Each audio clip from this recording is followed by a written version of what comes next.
বিক্ষোভরত ইরানের বিরুদ্ধে সামরিক হস্তক্ষেপ কাতারের বিমান ঘাঁটিতে সেনা উপস্থিতি বাড়াচ্ছে যুক্তরাষ্ট্র। মহড়া চালাচ্ছে যুদ্ধ বিমান, যুদ্ধ কৌশল ঝালাই করে নিচ্ছে 10,000 মার্কিন সেনা। এরই মধ্যে মার্কিনীদের ইরান ছাড়ার নির্দেশ দিয়েছে মার্কিন প্রশাসন। এমন আদেশেও ইরানের বিক্ষোভ থেকে 25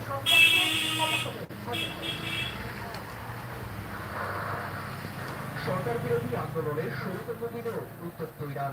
স্থানীয় সময় সন্ধ্যা রাতে রাজধানীর হাফতেতি স্কোয়ারে জনগণ বিক্ষোভকারীরা আগুন দেন একাধিক যানবাহনে। আগ্নেয়াস্ত্র হাতে আন্দোলনকারীদের উপর চড়াও হয় নিরাপত্তা বাহিনী। একই চিত্রে গোটা ইরান জুড়েই। রয়টার্সের এক ভিডিওতে দেখা যায় তেহরানের কার রিজার্ভ ফরেন্সিক মেডিকেল স্কোয়ারের মর্গে মৃতদেহের স্তূপ জমে আছে। সেগুলো আন্দোলনকারীদের বলে ধারণা অনেকের। হাসপাতাল কর্তৃপক্ষের তথ্য বলছে বিক্ষোভ সহিংসতায়